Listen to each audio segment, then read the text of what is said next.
اعوذ باللہ السمیع العلیم من الشیطان اللعین الرجیم بسم اللہ الرحمن الرحیم الحمد للہ وکفی والسلام علی عبادہ الذین اصطفی اما بعد فقد قال اللہ سبحانہ وتعالی فی محکم کتابہ المبین بسم اللہ الرحمن الرحیم قل هو اللہ احد اللہ الصمد لم یلد ولم یولد ولم یکن لہ کفوا احد صدق اللہ العظیم۔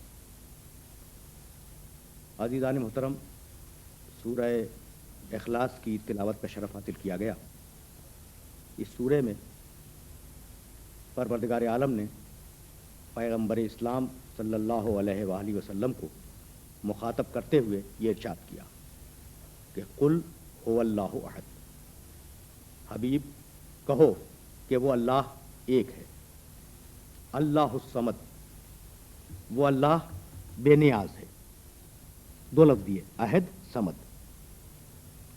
لم یلد، اس نے کسی کو پیدا نہیں کیا، ولم یولد، وہ کسی سے پیدا نہیں ہوا، ولم یکن لہ کفوا احد، اور دنیا میں کوئی اس کا شریک، صحیب اور ہمسر نہیں ہے۔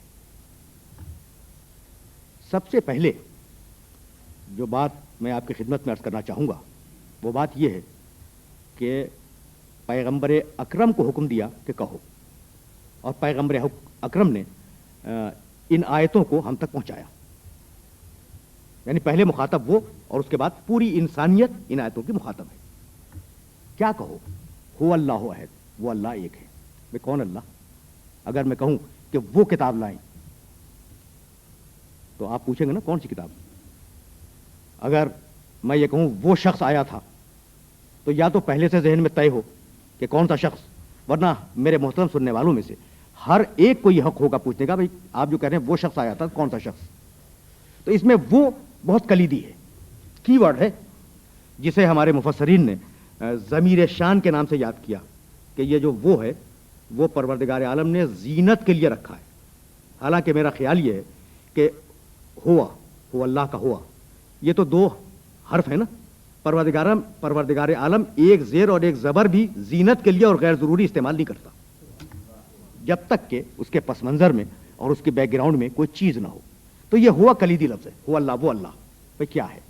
دیکھیے آپ کی جو پوری زندگی چل رہی ہے وہ سبب اور مسبب پہ چل رہی ہے، علت اور معلول پہ چل رہی ہے، جسے فلسفے کی اصطلاح میں کاز اور ایفیکٹ کہتے ہیں۔ میں اس کی مثال دے دوں تاکہ بات واضح ہو جائے۔ یہ میز یہاں رکھی ہوئی ہے، میرے محترم سامعین کے سامنے فقط میز ہے، اس کا بنانے والا یہاں نہیں ہے، لیکن کیا کوئی محترم سننے والا یہ کہہ سکتا ہے کہ یہ میز خود بخود وجود میں آئی، اس کا بنانے والا کوئی نہیں ہے چونکہ موجود نہیں ہے؟ نہیں، یہ ہے اثر۔ عقل کہتی ہے کہ اگر کوئی اثر ہے تو اس کا کوئی مؤثر بھی ہوگا، اگر کوئی مسبب ہے تو اس کا کوئی سبب بھی ہوگا، اگر کوئی معلول ہے تو اس کی کوئی علت ہوگی، اگر کوئی ایفیکٹ ہے تو اس کا کوئی کاز ہوگا۔ یہ فطرت ہے۔ آپ نے دیوار کے پیچھے سے دھواں اٹھتا ہوا دیکھا، آگ نہیں دیکھی آپ نے، لیکن آپ کو یقین ہے اس بات کا کہ چونکہ دھواں ہے تو یقیناً کہیں نہ کہیں آگ ہوگی۔ دھواں اثر ہے، آگ اس کی مؤثر ہے۔ تو اثر سے مؤثر تک جانا یہ انسان کی فطرت ہے، اور اس فطرت سے انسان انکار نہیں کر سکتا۔ کمرے میں دھوپ کی کرن آ جائے، آپ قسم شرعی کے ساتھ یہ کہہ سکتے ہیں اور اپنے وجدان سلیم کو گواہ بنا کے کہہ سکتے ہیں سورج نکلا ہوا ہے، حالانکہ آپ نے سورج کو نہیں دیکھا، آپ نے دھوپ کو دیکھا ہے۔ تو اثر کو دیکھ کر مؤثر کا پتہ چلا لینا یہ انسان کے علم کی سب سے بڑی حقیقت ہے۔ جب انسان کے علم کی سب سے بڑی حقیقت ہے تو آپ نے انسان کو دیکھا، سوچا کہ اس کا کوئی باپ ہوگا، اسے دیکھا، سوچا کہ اس کا بھی کوئی باپ ہوگا، یعنی آپ کے ذہن میں انسان کو دیکھ کر اس کا کاز، اس کی علت خود بخود آئی۔ اچھا، تو جب میز کو دیکھ کر اس کا خالق سمجھ میں آتا ہے، کرسی کو دیکھ کر اس کا خالق سمجھ میں آتا ہے، بچہ دیکھ کر اس کا باپ سمجھ میں آتا ہے، تو کیا پوری کائنات کو دیکھ کر آپ کی فطرت کسی خالق کو نہیں سمجھ سکتی؟ اس پوری کائنات کو دیکھ کر کیا آپ کی فطرت یہ نہیں سمجھ سکتی کہ جب ایک چھوٹی سے چھوٹی شے بغیر کسی خالق کے عدم سے وجود میں نہیں آ سکتی تو یہ اتنی بڑی کائنات بغیر کسی خالق کے عدم سے وجود میں کیسے آ سکتی ہے؟ تو انسان کی فطرت ہے، انسان کی فطرت ہے کہ وہ اثر سے مؤثر کا پتہ چلائے۔ اثر دیکھے اور سمجھے کہ اس کا کوئی خالق ہے، مخلوق سے خالق کا پتہ چلا ہے.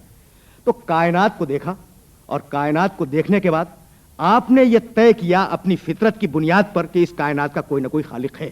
اس کے لیے نہ نبی کی ضرورت ہے، نہ کتاب کی ضرورت ہے، نہ کسی استاد کی ضرورت ہے، نہ کسی بتلانے والے کی ضرورت ہے. یہ انسان کی فطرت میں ہے کہ کوئی اللہ، کوئی خالق ہے. اب اس کا نام کچھ بھی رکھ لیں آپ، میں اس کے نام پہ گفتگو نہیں کرنا چاہتا. کوئی اس کائنات کا خالق ہے. تو فطرت نے آپ کو بتلایا کہ کوئی اس کائنات کا خالق ہے. طے ہو گئی نا بات؟ اب وہ 1 ہے، 10 ہیں، 500 ہیں، 365 ہے جیسے خانہ کعبہ کے قریب رکھے ہوئے تھے، ہیں کتنے؟ تو اب یہ تعداد 1 ہے یا 1 سے زیادہ ہے، یہ فطرت نہیں بتلا سکتی. یہ وہ بتلا سکتا ہے جو اس کی طرف سے آیا ہو. اب فطرت تو اتنا طے کرے گی کہ کوئی خالق ہے، کتنے ہیں یہ ادھر سے آنے والا بتلا سکتا ہے. تو یہی فرق ہے کہ فطرت نے بتلا دیا کہ اللہ ہے. اس کے لیے کسی نبی کی اور کسی ہدایت کی ضرورت نہیں ہے نا. فطرت نے بتلا دیا کہ اللہ ہے. اب وہ کتنے ہیں یہ کتاب بتلائے گی، یہ نبی بتلائے گا. اسی لیے اشارہ کیا کہ قل هو اللہ احد، وہ اللہ جو تمہاری فطرت کے اندر موجود ہے وہ ایک ہے، وہ ایک سے زیادہ نہیں ہے. وہ اللہ جو تمہاری، جس کا وجود تمہاری فطرت قبول کرتی ہے، تمہاری فطرت جس کے وجود کو قبول کرتی ہے، وہ اللہ ایک ہے، ایک سے زیادہ نہیں ہے. کتاب نے بتلایا، نبی نے بتلایا.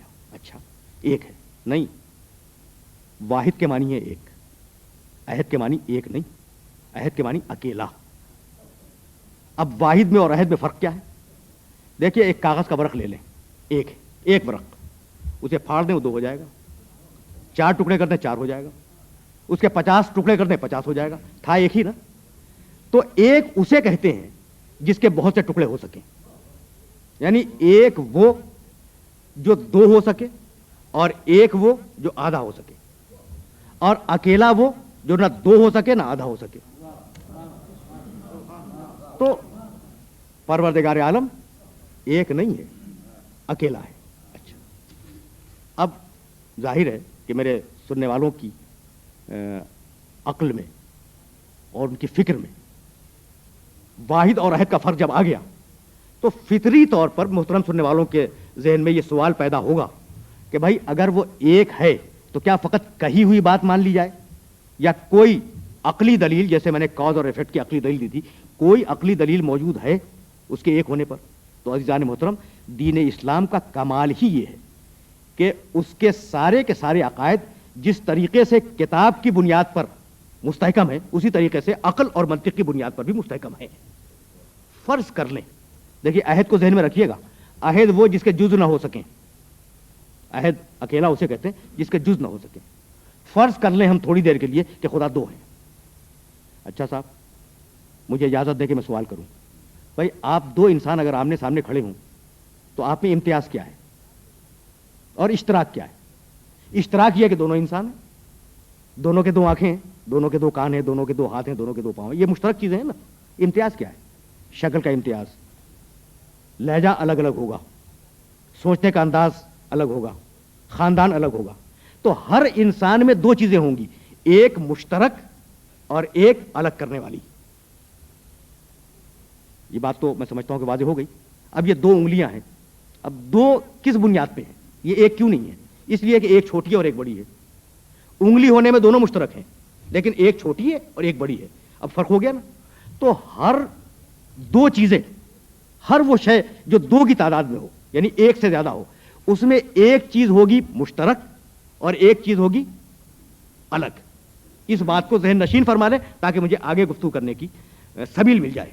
اچھا اب فرض کرتے ہیں کہ خدا 2 ہیں، تو اب دونوں میں مشترک چیز تو کوئی ہوگی نا، وہ ہے ان کی خدائی.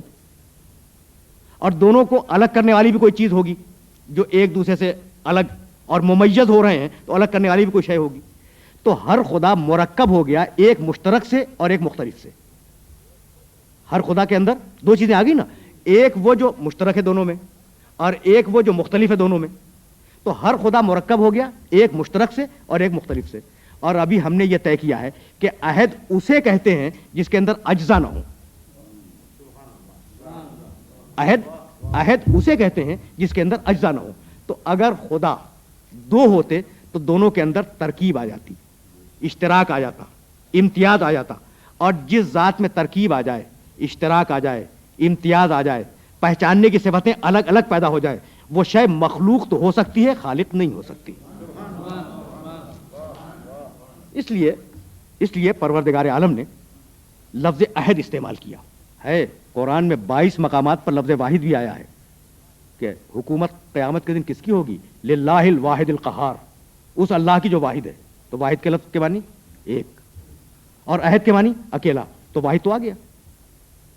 حالانکہ اب تک میں عہد کے لفظ کو پیٹ کر رہا تھا نا, لیکن واحد تو آ گیا.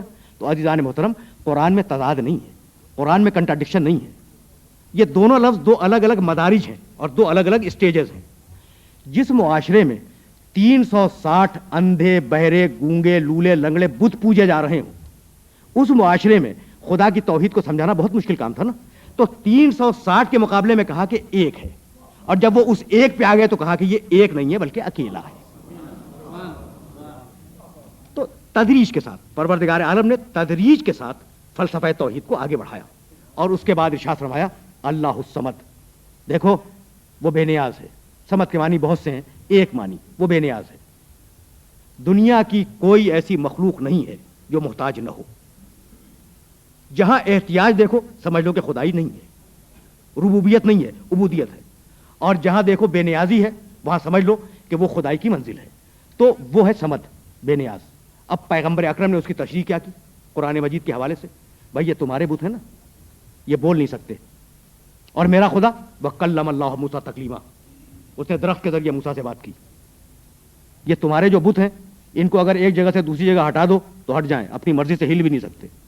اور میرا خدا ان اللہ علی کل شیء قدیر, ہر شے پہ قادر ہے. یہ تمہارے بت یہ اپنی آنکھوں سے دیکھ نہیں سکتے. میرا خدا کون ہے؟ سمیع ہے.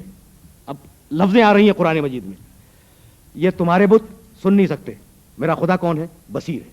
تو اب ایک طرف پیغمبر اکرم صلی اللہ علیہ وآلہ وسلم نے ان کے خداؤں کے عیب گنوائے, اور دوسری طرف اپنے خدا کی پاکی اور بے عیبی بتلائی. تمہارے بت لنگڑے, میرا خدا صاحب کمال. تمہارے بت اندھے, میرا خدا بصیر. تمہارے بت بہرے, سن نہیں سکتے, میرا خدا سمیع. تمہارے بت بات نہیں کر سکتے, میرا خدا وہ جو درخت کے ذریعے بات کرے. تو اب سن رہے ہیں نا وہ غیرت مند عرب سن رہے ہیں کہ یہ مسلمانوں کا رسول ہمارے 365 خداؤں کو برا کہہ رہا ہے. کہہ سکتے تھے الٹ کے, مشرکین مکہ یہ کہہ سکتے تھے کہ رسول تم نے ہمارے خداؤں میں عیب نکال دیے, چونکہ ہمارے خدا تمہارے سامنے ہیں, اب تم اپنے خدا کو ہمارے سامنے لے کے آؤ. تو تم نے 50 عیب نکالے ہیں, ہم تمہارے خدا میں 500 عیب نکال دیں گے. تو اسی لیے پروردگار عالم نے اتنا بے عیب رسول بھیجا کہ پہلے اس میں عیب تلاش کرو, مجھ تک بعد میں آؤ گے. وآخر دعوانا ان الحمد للہ رب العالمین.